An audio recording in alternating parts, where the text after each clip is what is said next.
Hey guys, welcome back. It is your favorite Gimp of the Limp, and we're back with a little bit more of Trick Shot. We had left off. The red guys had just finished their last activation, and now it's back to the blue guys. They have their turn. But the red guys do have the puck, but we do have them checked here. They've got some guards in the way.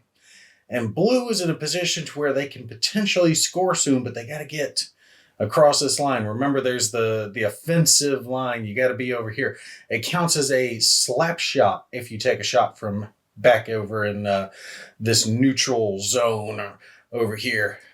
Yeah, and that would be considered a difficult action. Remember, we do have to roll our lovely little dice here, and you don't get your re-rolls if you have a difficult action, which, again, here's our list of actions. Slap shot is difficult, but shooting is not difficult. But shooting requires that you be over here. I'm looking at it. Special abilities. He has a special ability that when he makes a hit, he can make a free hit action. But I'm wondering, would it do me any good? And I really don't think it would do me good, because if I hit here and I'm successful, I can gain the puck. But it wouldn't do me any good to hit him again. And I don't even think you can hit if you're the puck carrier. So I don't think that's going to work for him. But it would give him a chance if he failed the first time, maybe to do it a second time and maybe succeed then. So that's probably how that would play out. But if we succeed here with a hit, right? Hit, he would take this spot and he would have the puck. He could then pass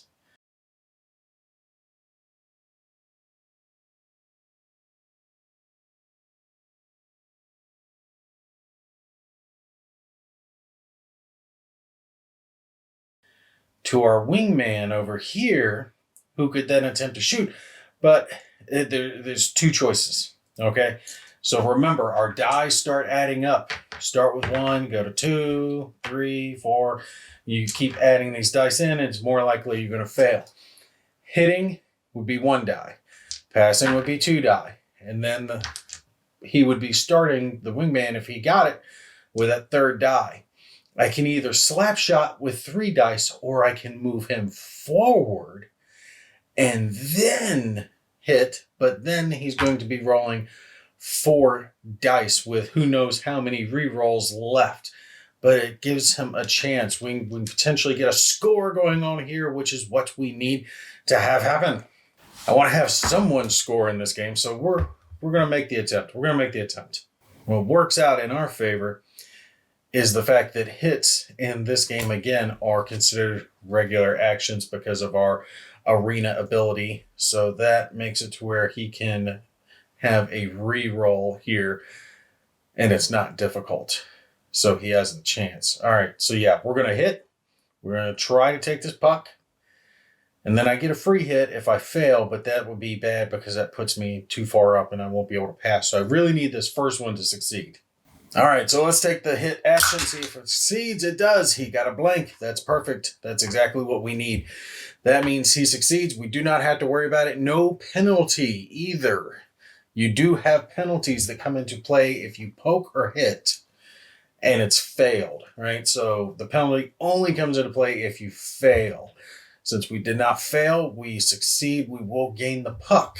All right, so let's take a second die. We're going to take our second die. We're going to add it to this. So now this is what he's rolling.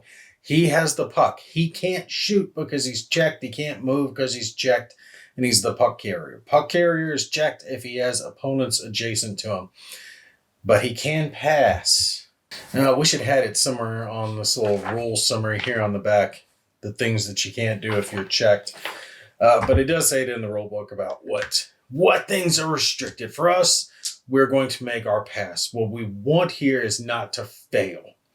And I really want to have this succeed to start with, because if that succeeds, then he's doing 3 and 4 dice moves with all 3 of our stamina, right? Our little tokens here, still not flipped over, so it gives him a good chance to do something. All right, so let's roll them beautiful dice, see what we're going to get. Oh, you got to fail. Oh, okay. We're having to spend a token. We're flipping it over. We cannot have any more fails. We have got to pass this. We've got to pass. All right.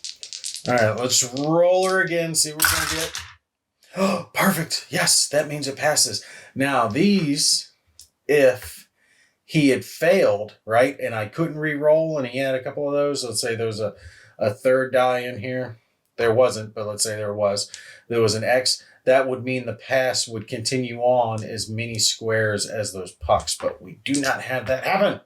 So he passed. Boom. Now we are up to 3 dice for our actions. We've got 2 re-rolls and a chance. 2 re-rolls and a prayer. I can take a slap shot, like I said, from here and shoot. We got a direct shot right in there to the goal. Or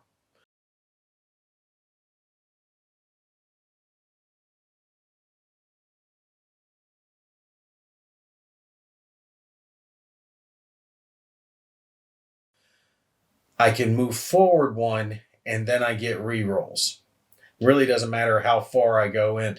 Since he has the puck, he can go in here, this offensive zone. He has to have a puck to move in there, or the puck already has to be over here. So if the puck just got shot over there, clear ice pass or something, and it got put over in this area, then you could go in. But you could not, before the puck is in the zone, move your players in. All right, here's what we're going to do. We are going to move forward by 4. He's going all the way up, and he is attempting to get in there to get this shot off. But now I got to roll. I got to roll 3 dice. We got to have a no fail on this.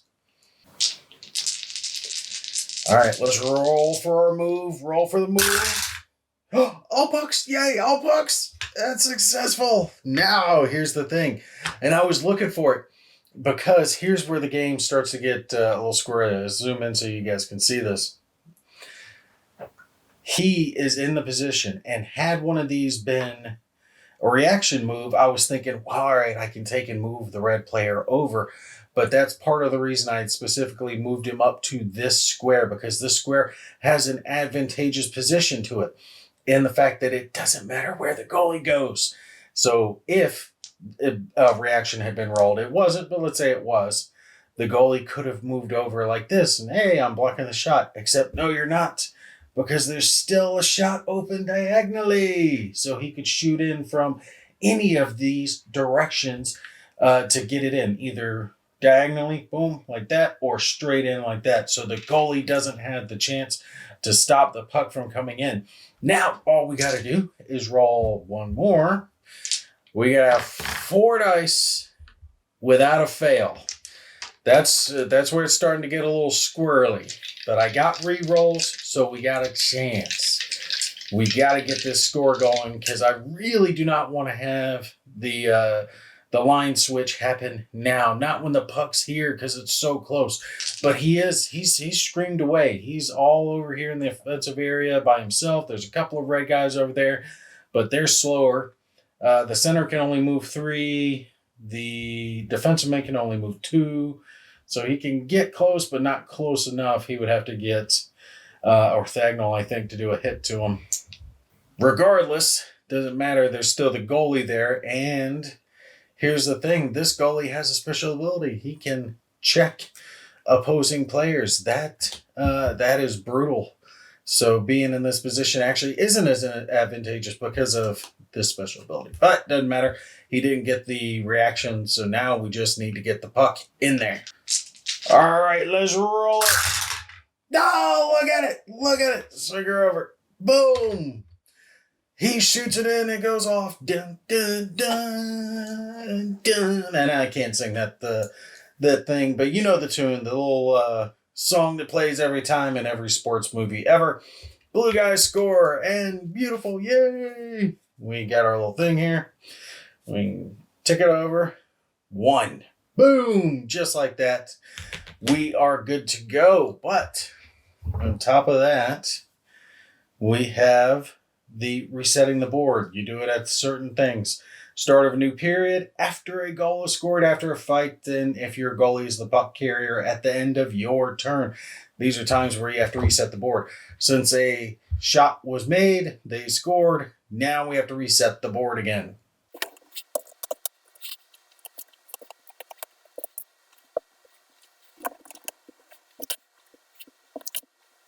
And all right, just like that, our board is reset. Blue guys are back, red guys are back. Goalies go back to their center positions. You reset your stamina down here across the bottom, but you do not move the time there across the top. That little ref token way up over here that's keeping track of the time does not move. That does not happen when you reset the board. Anytime you reset the board. So after the fight, after the score, a period end, period end, obviously. But anytime where the board is reset, you're not moving the time. And that's to ensure that both sides get enough turns during a period to actually play the game out. So that's the basics of how Trick Shot is played. And actually, while I was just eyeballing the rules again one more time, I realized I did make a mistake that would have changed things up for the blue team. We're not going to go back and change it now. But something that is important is that reaction moves have to be orthogonal, not diagonal. And I did have a diagonal reaction move made. I believe it was the blue player, if I remember correctly. Over here, when he moved up, shouldn't have been allowed to do that. You have to move orthogonally, which again is just up, down, left, right, not diagonally for the reaction move. That only applies for the reaction move, but that can be important, like I'm pointing out over here, where that move shouldn't have happened. So, what do I think of Trick Shot? I gotta say, Trick Shot's a little more fun than I anticipated. The push the luck gambit with the dice is awesome because each one of the dice faces comes into play. Of course, blanks really don't have anything to do with it, but I was kind of wondering, as I was learning the rules, like the only thing you're really looking for is the red X's, how these other things come into play. But it becomes crucial in the game with things like pucks being rolled or the reaction, right? There might be occasions where that can be game changing, especially if you're doing a pass or a shot or something like that, and you get a bunch of these pucks rolled. That could cause the puck to go in any number of different directions. And then when you get reactions, now something to keep in mind is no matter how many reaction dice are rolled, you're only going to get one. So the opponent only gets to move one toon, one character, one square. That's it. Orthogonally, which I did forget over there, but it is what it is. No matter how many of these are thrown. But that one square can make such a difference, especially if the goalie is the one to move. Maybe that's a clutch thing that you need to get him into the correct spot to block a shot that's coming in. And it'll change the game layout completely because now the players have to pass or they have to move somewhere else or whatever the case may be. But on top of that, the game plays quickly with only 3 rerolls, 3 stamina tokens for each side. You burn through them relatively quickly, especially as the dice add up with each action that you take. One bad roll can just change everything. Suddenly you burn through all your stamina and you might not have a choice. You might just lose the ability to keep going because you have no more rerolls. Once your failed action is failed action, boom, it's going to pass to the opposing player. You have to do the line switch at that point. Something you guys didn't get to see was the penalty box that can come into play. That's going to come into play with the poke and the hit action.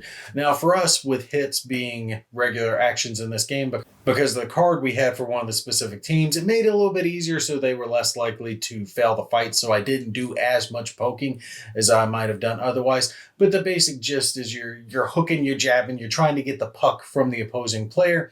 But if you fail one of those actions, that poke or that hit, then there's the potential for the fight to start, which will be an opposed die roll. And you can end up receiving a penalty where one of your players will be put up here in the penalty box. And they won't be able to come out for a couple of turns, right? So a couple of spaces across the time there at the top before they're able to rejoin. That gives the opponent the chance to have that power play. On top of that, there is even the option to take your goalie out of play. You can take your goalie off the board and put that extra player that you have on the board to give yourself more players, but now your goal's left open. It's a high risk, high reward situation, but you do have that choice. Honestly, at the end of the day, I am pleasantly surprised with trick shot. I've had a lot more fun with it, even just playing it solitaire with myself and poking around with it. It's a lot of fun to try to think out the moves, how to get players into certain positions to take advantage and get that shot across the board or get a pass off or whatever it is. But the rules are simple enough that this could easily be a family game where you could play it with your kids, have a nice evening going back and forth. And like I said, it's quick playing enough that you can get the game off. You could play just one period, right? And then switch off whoever's playing or, whatever works for you for your family size. But it's not difficult to learn. It's quick playing. You have fun. You have to take those risk reward chances with, do you take the poke? Do you take the hit? Do you try to yank the puck from them and get your chance? But you might lose a player. You might give them a power play if one of your guys ends up failing that role, and then suddenly you're in the box. And something I pointed out in the first video, which was a nice inclusion, was these face-off cards. The ones that allow you to have different outcomes they show for each side, just depending. And the base rules of the game, it's literally just the center getting the puck, whoever wins the face-off. But now you got that chance to pass it back, pass it near one of your players, pass it to one of your players. Basically what you're seeing in hockey, where they're trying to knock it in their direction to give themselves the chance. And this is only a handful of cards, but that makes it easy because you can just shuffle the cards up and just grab one out for whoever wins the face-off. As far as components go, I haven't touched on that too much, but I do want to make sure and mention it. All the cardboard pieces are nice, thick cardstock, very durable. I don't think we're going to have any problems with this getting banged up. Same for our things like our stamina tokens over here or referee token. The referee could have been a miniature. That was an option during the Kickstarter. I chose not to worry with it because I wasn't that concerned on having it. One of the things that I didn't, to be fair, I really didn't understand why they gave this option was to have extra teams. And I guess that's just if you want to paint them different colors. The base game comes with plenty of players. You don't need to have another set that you paint green or yellow or purple or whatever you want to paint them.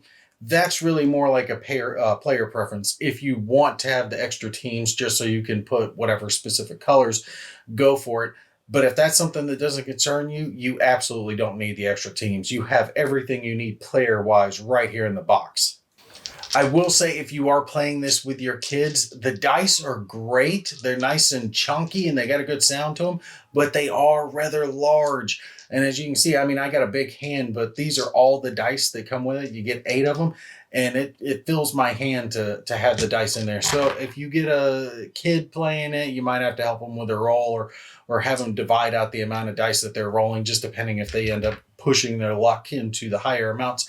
Generally, I don't think that's going to be that much of an issue, but my girls, they have fun with this, and they can't fit more than 3 or 4 of the dice in their hand at one go. So they do have to roll in spurts, just depending, because they are big. But they're nice. They're great quality dice. Lastly, I want to add in that there is a huge amount of player cards and team cards. As you can see, there's just a huge, thick stack of cards in my hand of the ones I didn't use. And these are all the different types of players and then different teams. You see, you got the blue, you got the red, and then where's our teams? When it comes to teams, these are all different teams. Across the top, it tells you what type of player each one of these teams has, and each one of these teams has their own special abilities that will change how the game's played out. That's like this one, how hits were regular attacks or regular actions. Same thing, but huge variety here. So all the different teams will have different types of players, different types of special abilities. You really will be hard pressed to have any game play the same because of the large amount of variety with the amount of teams and then the amount of player special abilities. If you're first learning the game, I would leave these out, right? Don't worry about the special rules. Just learn the mechanics of the game. But after you got the mechanics of the game down, definitely add these in because they add that just special little bit of flair that the game needs to take it to that next level. So yeah, I would definitely recommend this to anyone who's got kids who enjoy games like this, little sports-like games, or hockey fans. you would definitely enjoy playing this game. It's fun, it's cartoony, it's quick playing. It's just a blast in a box. But all right, that's going to be it for me. I hope you guys enjoyed this one. Y'all take care, and I will catch you in the next one.